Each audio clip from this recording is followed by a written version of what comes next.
obrigado pela Tua palavra e pela misericórdia de ouvir o nosso clamor.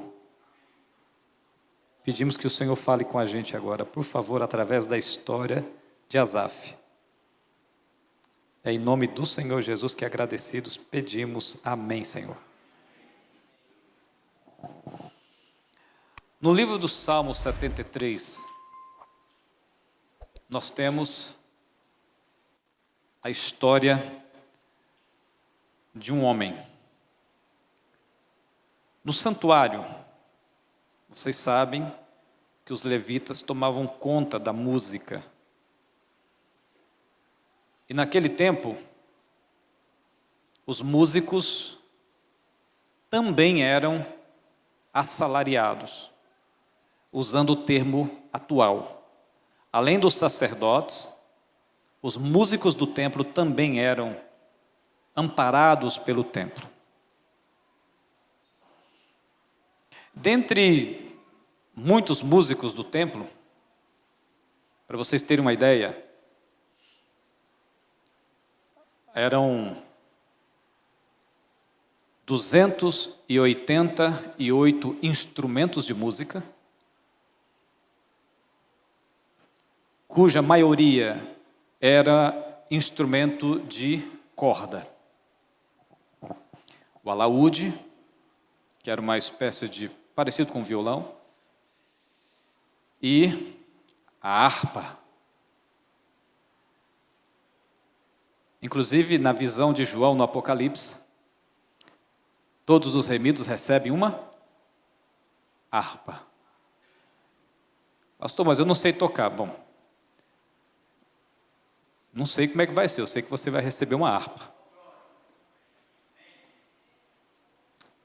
A harpa é um instrumento que faz parte, sempre fez parte da música do templo e da igreja atual. Pastor, mas a gente nunca teve harpa aqui. Já viram um piano não eletrônico? Já viram um piano? O que tem dentro? Uma harpa. Que funciona por martelinhos percussivos.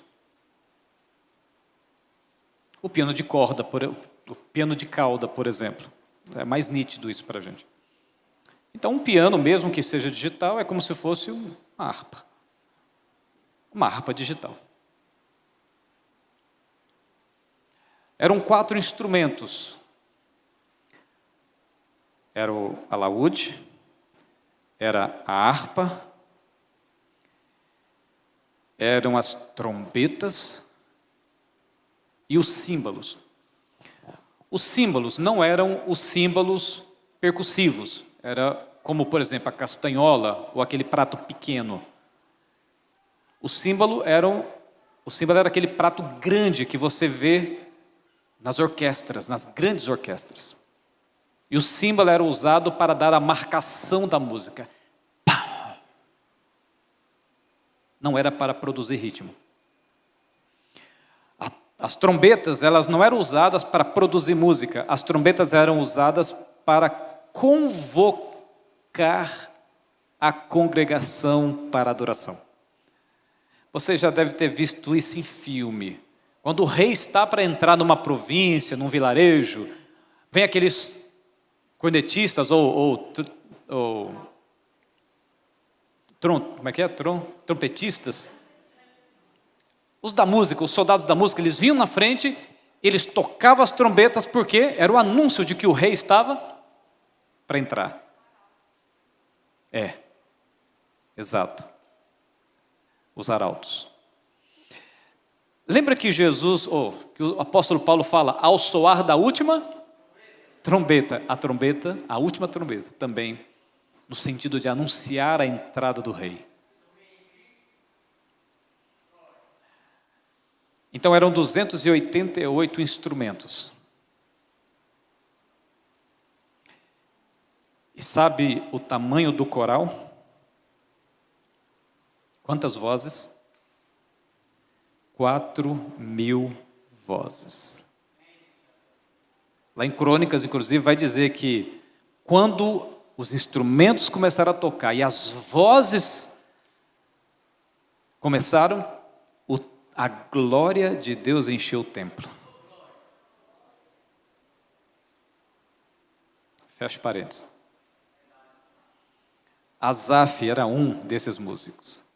Asaf e Redutom, duas peças importantes para a música no templo. Asaf era um levita. Ele fazia parte do sacerdócio do templo. Era músico por excelência, um homem de Deus. Mas aconteceu um problema. Um triste problema.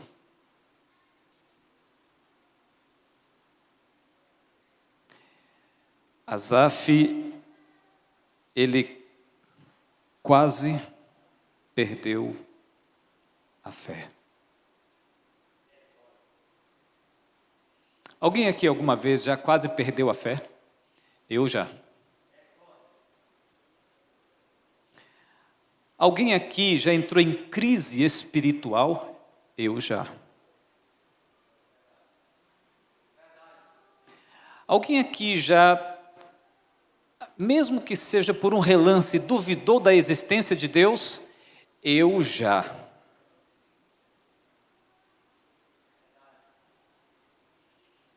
E sabe quando geralmente isso acontece?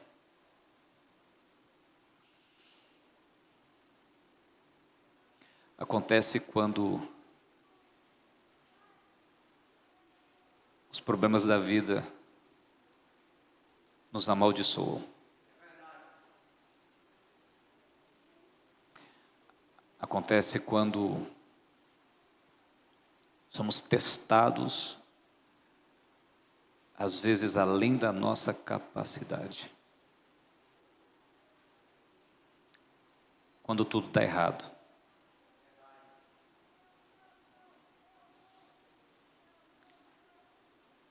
E foi o que aconteceu com Asaf. O verso 1 diz assim: com efeito, Deus é bom para com Israel, para com os de coração limpo. Mas, quanto a mim, ele vai dizer, é aquela coisa, né? Todo mundo é abençoado, agora eu. Porém, quanto a mim, quase me resvalaram os pés. Pouco faltou para que se desviassem os meus passos. Asaf está dizendo, eu quase perdi a fé. Os meus pés quase se resvalaram, quase se desviaram. Por um momento eu deixei de confiar, de acreditar. E o verso 3 ele vai começar a explicar o porquê que os seus pés quase resvalaram. Porque ele entrou em crise espiritual. E ele diz assim no verso 3, pois eu invejava os arrogantes. Ao ver o quê? Ao ver o quê? De quem? Dos perversos. Alguma vez você já comparou a sua vida com a do outro? Eu já. Quem nunca? Quem nunca?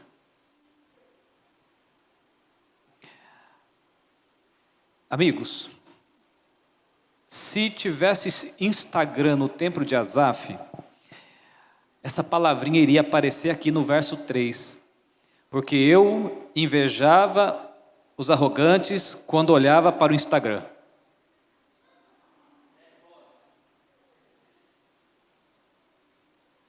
Eu estava lendo uma matéria esses dias que dizia que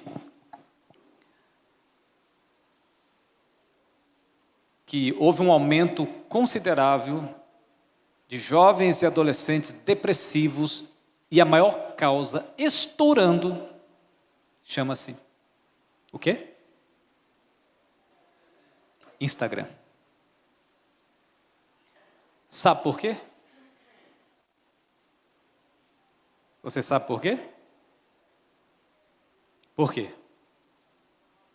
É muito intuitiva a minha pergunta, a resposta é muito intuitiva. Por quê? Porque o Instagram se tornou a revista Caras dos Pobres, onde todo mundo quer ver a vida do outro. O problema é que as pessoas, elas não postam no Instagram as coisas ruins da vida.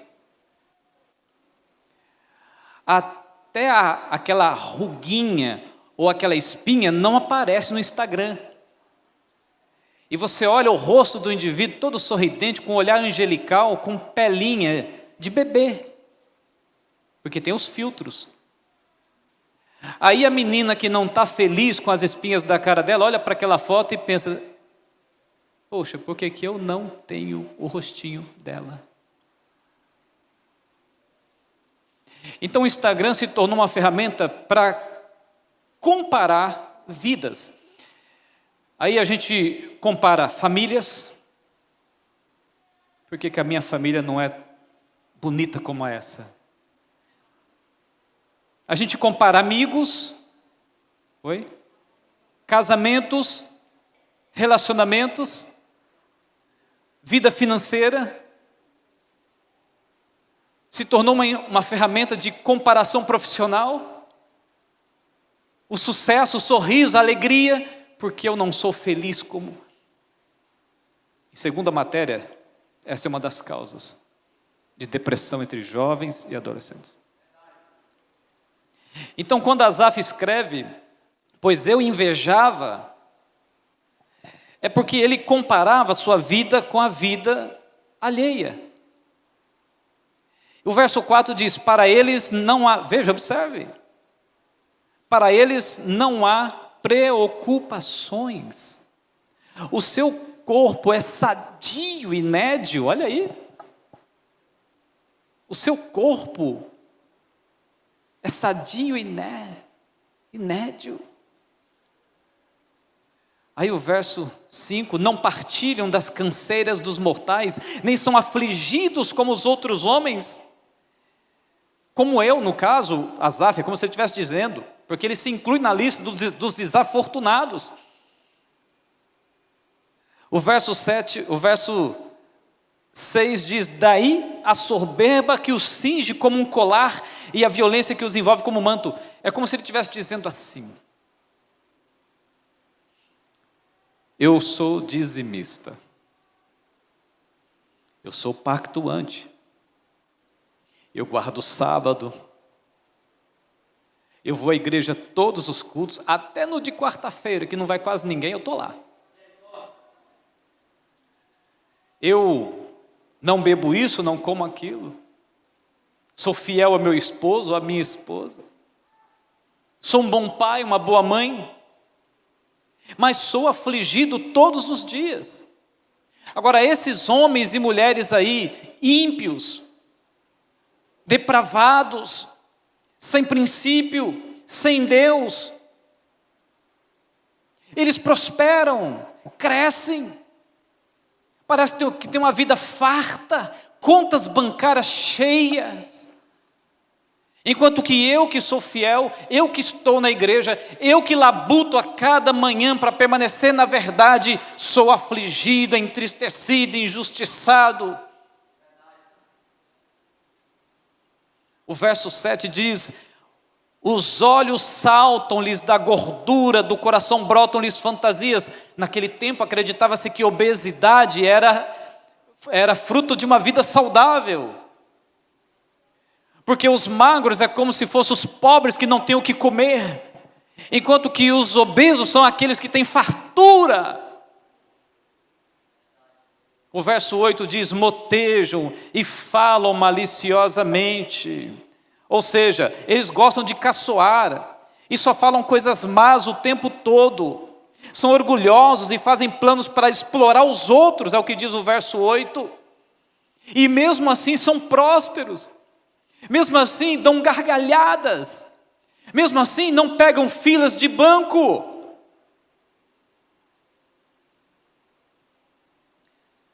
Graças a Deus que no céu não vai ter fila de banco, né? E é nós aqui, diz Asaf, por quê? Alguma vez você já se perguntou, por quê? Por quê, Senhor? O verso 9 diz, contra os céus desandam a boca e a sua língua percorre a terra. Ou seja, falam mal de Deus, que está no céu, e com orgulho dão ordens às pessoas aqui na terra. São homens, são mulheres que levantam o punho para o céu, e mesmo assim, vivem no regalo da vida. Por isso o seu povo, verso 10, por isso o seu povo se volta para eles, e o que tem por fonte de que bebe a largos sorvos. O verso 11 diz, Asaf faz uma indagação, uma pergunta que eu acho que talvez muitos de vocês ou de nós já fizemos alguma vez. O verso 11 diz assim, e diz, como sabe Deus? Acaso há conhecimento do Altíssimo? Será que Deus sabe disso? Será que o Altíssimo não vai descobrir essas coisas? Será que Ele tem conhecimento dessas coisas? Será que Ele é onisciente mesmo? Será que Ele está enxergando o que está acontecendo? Esses homens, esses ímpios, crescendo às custas, muitas das vezes, da injustiça e da tramóia, da corrupção. Será que Deus não está vendo? Será? O verso 12 diz, porque eles são ímpios, e vivem sempre muito tranquilos, e mesmo sendo ímpios e praticando a maldade, a injustiça, as suas riquezas aumentam, diz o verso 12. Depois no verso 13 ele vai dizer algo assim que é muito forte. E talvez Asaf esteja te representando nesta manhã, ou você representando Asaf.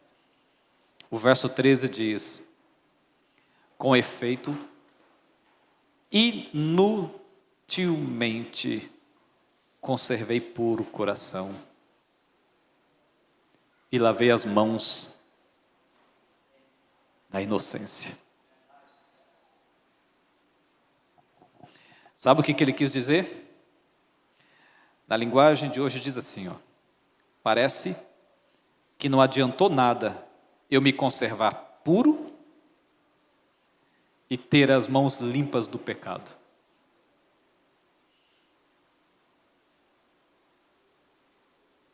Será que não adiantou nada eu ser fiel a Deus? Eu tinha um bom emprego, abandonei para guardar o sábado, agora não consigo mais ter um emprego razoável.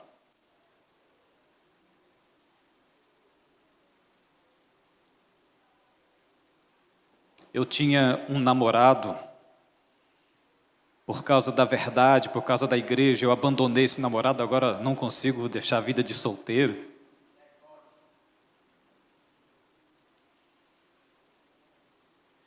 Eu perdi tantas coisas pela verdade,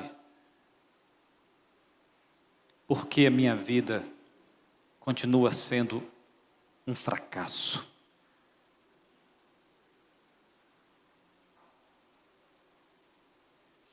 Um dia desses eu visitei uma pessoa dessa igreja. Ela disse isso para mim.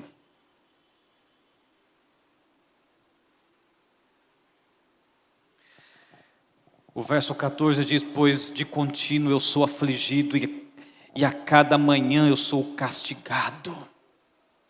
Me lembro de uma irmã em São Paulo que disse: pastor, eu levanto às 4 da manhã, saio às 5 para chegar às 7 no trabalho, tenho que pegar 2 ônibus, um trem, saio às 5 da tarde, ou 5h30, 6 horas, para chegar às 10, 11 horas, meia-noite em casa, para no dia seguinte continuar a jornada, para ganhar uma miséria de salário. E tudo isso para ser fiel a Deus. Asaf, indignado, pois de contínuo sou afligido. É como se ele estivesse dizendo, a vida tem me trazido sofrimento todos os dias, e todas as manhãs sou castigado. Enquanto que essas pessoas que vivem no regalo da vida, eles levantam a hora que querem, e não tem preocupação com o amanhã. Amigos, este é o Salmo de Asaf. Você sabia que este Salmo, na verdade, é uma música?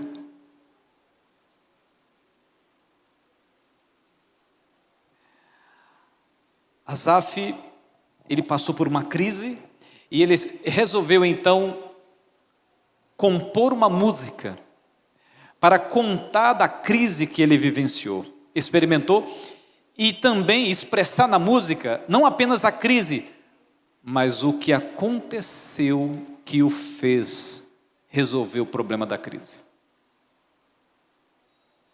Nós não temos a partitura, a estrutura musical, ela se perdeu no tempo, mas nós temos a letra. Essa é a letra da música de Asaf.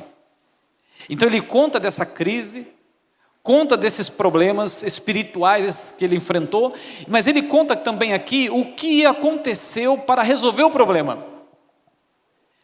O que será que aconteceu que ajudou Asaf a mudar de pensamento, ver por outro ângulo e a perceber algo que antes ele não percebia?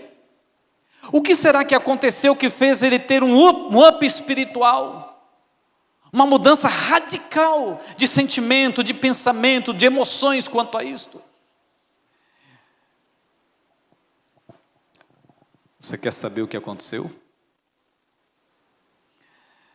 Não teria sentido a gente ir embora hoje se não fosse também para explicar o que aconteceu.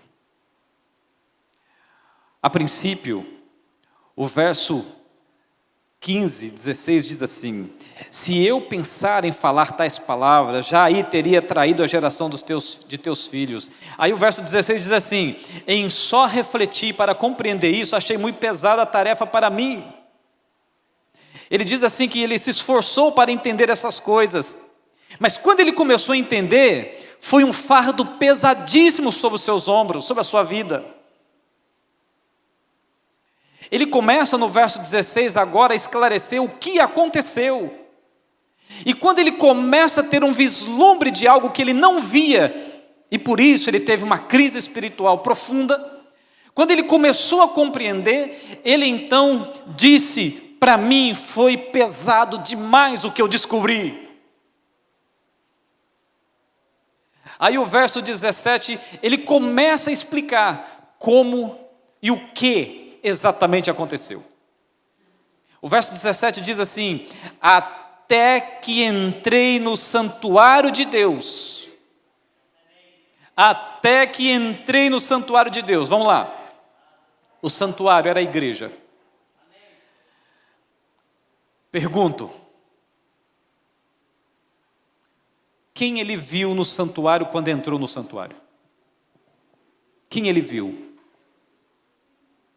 Quem ele viu?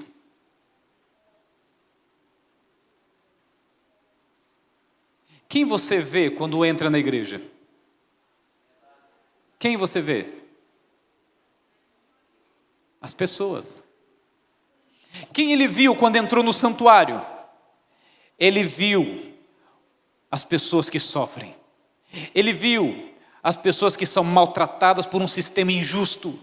Ele viu os oprimidos. Ele viu as pessoas que, como ele, vivenciam crises profundas. Ele viu os desafortunados.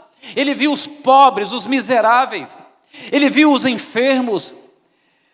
Ele viu as pessoas que fazem parte da queixa dele. Segunda pergunta: quem Asaf não viu?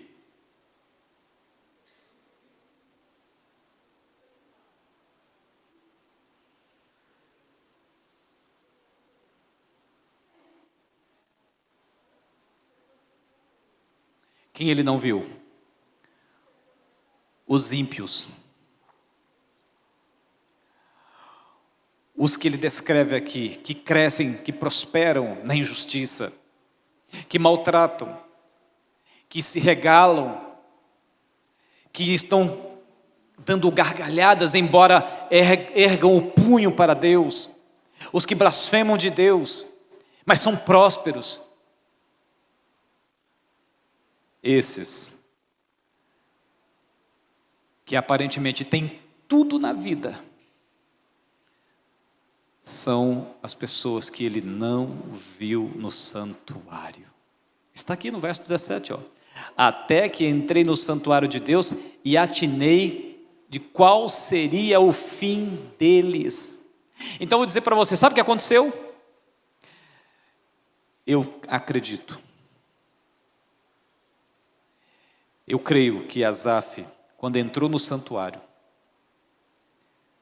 naquele momento de profunda crise, ele teve uma visão, um insight, como e os que não estarão em pé no dia do juízo. Então Asaf, quando entra no templo e contempla a cena, aí o verso 18 diz assim, olha o que diz: tu certamente os pões em lugares escorregadios. Tu pões em lugares onde eles escorregam e fazes com que caiam mortos. É uma cena de juízo. Mortos. E os fazes cair na destruição, é a versão comum.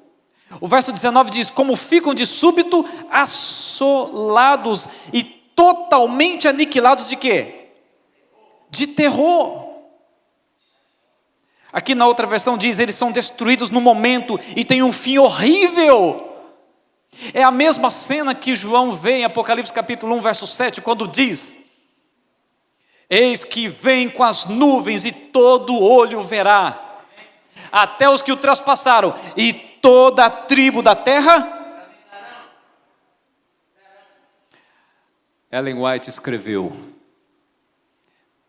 não existirá na face da terra nenhum lamento mais doloroso do que a certeza de estar perdido para sempre. Por isso o texto: e todas as tribos se lamentarão, mas é o lamento eterno, é o lamento de uma dor indescritível, que dor nenhuma já sentida na terra pôde ser sentida. A dor da certeza de estar perdido para sempre. O verso 20 diz: como ao sonho, como quando se acorda, assim, ó Senhor, ao despertares, desprezarás a imagem deles. Me lembra do texto de Paulo em Timóteo, quando diz que aqueles que o rejeitarem, ele também será rejeitado. Quando te levantas, Senhor, tu não lembras dos maus, não lembras para a salvação, pois eles são como um sonho que vira um pesadelo. O verso 21 diz: quando o coração se me amargou e as entranhas se me comoveram. Aí no verso 22, Asaf vai começar a descrever o seu novo sentimento, o sentimento que invade o seu coração, por ter duvidado de Deus, por ter desacreditado da direção, da condução de Deus. O verso 22 ele diz assim: eu estava embrutecido e ignorante. Era como irracional a tua presença. Ou seja, eu não podia compreender. A versão na linguagem de hoje diz assim: era como um animal, sem entendimento, irracional. Asaf agora se humilha, ele diz: Senhor, como que eu pude duvidar? Como que eu pude desacreditar? Como que eu pude entrar em crise? Porque os meus olhos ficaram tão concentrados no aqui e agora apenas, naquilo que é terreno, naquilo que é passageiro. Você se lembra? O chiqueiro, no meio das comidas de porcos. Você sabe o significado do chiqueiro na parábola?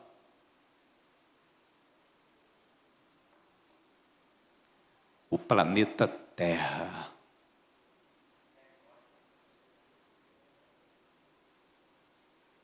Jesus na parábola está dizendo que este mundo é como o chiqueiro cheio de porcos.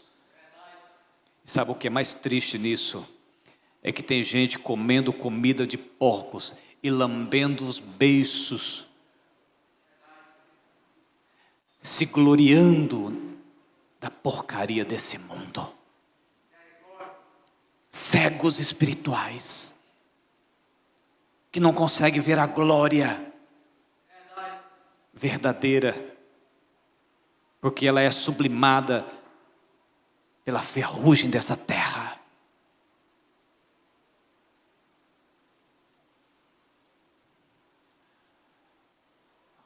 O verso 23 diz: todavia estou sempre contigo, Senhor.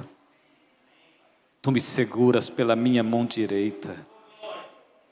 Tu me guias com teu conselho e depois me recebe. Como?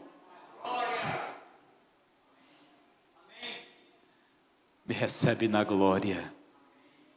Mas não a glória dos olhos humanos, não a glória das ambições humanas, não a glória dos desejos humanos, não a glória da segurança, da falsa segurança humana, mas a glória eterna de Deus.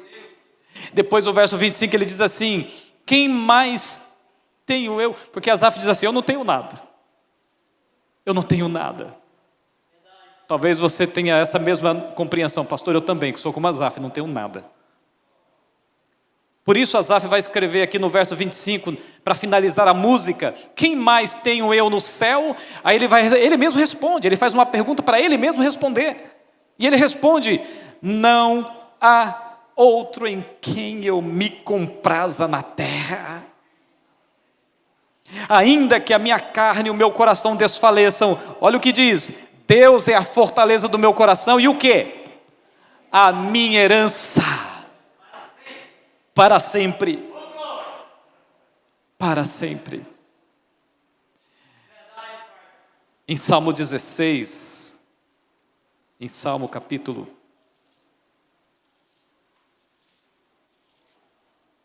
16, verso 2, diz assim: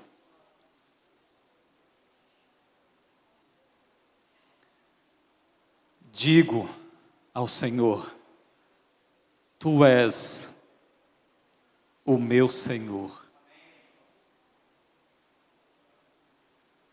Outro bem não possuo, senão a Ti somente. Amigo, amiga, eu sei que a vida é dura. Eu sei que a vida é injusta. Mas olha, é só um pouco mais. Só mais um pouquinho. E Deus vai corrigir toda a miséria que o pecado causou. Aguenta firme. Ellen White escreveu que a razão de muitas pessoas serem infelizes é porque elas estão buscando a felicidade fora de Cristo. Muito em breve Jesus vai atravessar o universo, vai entrar na atmosfera dessa terra para buscar você.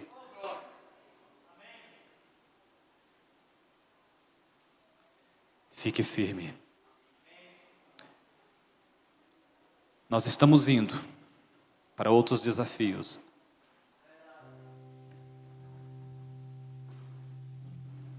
E eu tinha no meu coração não fazer apenas uma reforma física aqui desta igreja, mas uma reforma espiritual também. Acredite, Deus pensou nessa igreja e não vai parar de pensar nela. Nunca se esqueçam de uma coisa: se nada nesta vida der certo, se tudo der errado, se nada nesta vida der certo, mas se você for para o céu, então na verdade, tudo deu certo. Tudo, porque é a única coisa que importa. É a única coisa que tem valor. Por isso que Salomão, já no fim da vida, quando ele escreveu o livro de Eclesiastes, ele já estava velhinho, no fim da vida. Por isso é um livro de sabedoria, porque além da inspiração do Espírito Santo, ainda estava ali as impressões de um homem que sofreu com a vida.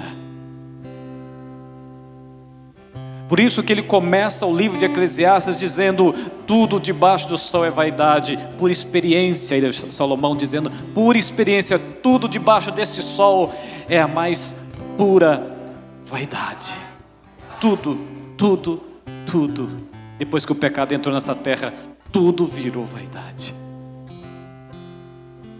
Ele diz que é tanta vaidade que é vaidade em cima de vaidade. E a palavra vaidade ali no hebraico é usada como no sentido de algo que vai e não volta mais.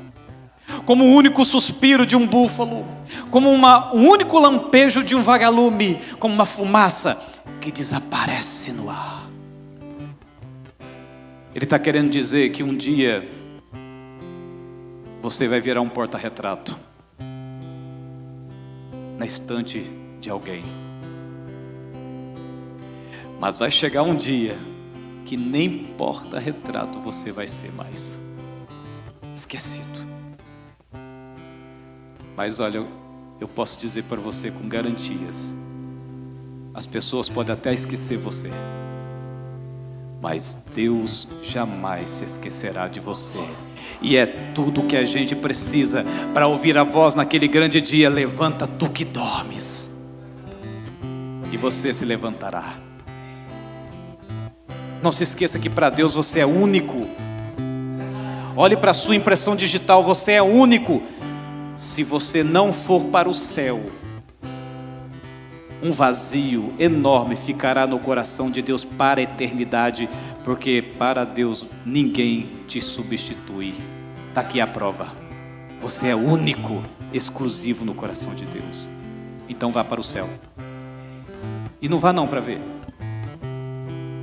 Eu termino dizendo, Salomão concluiu o livro de Eclesiastes dizendo: a suma é: teme a Deus. Em outras palavras, ele começa o livro dizendo: tudo debaixo do sol é vaidade. E ele termina o livro dizendo: só tem uma coisa que vale a pena e que não é vaidade. Fique ao lado de Deus. É tudo que você precisa. Se você viver pelo que é passageiro, você será passageiro. Mas se você viver pelo que é eterno, você será eterno.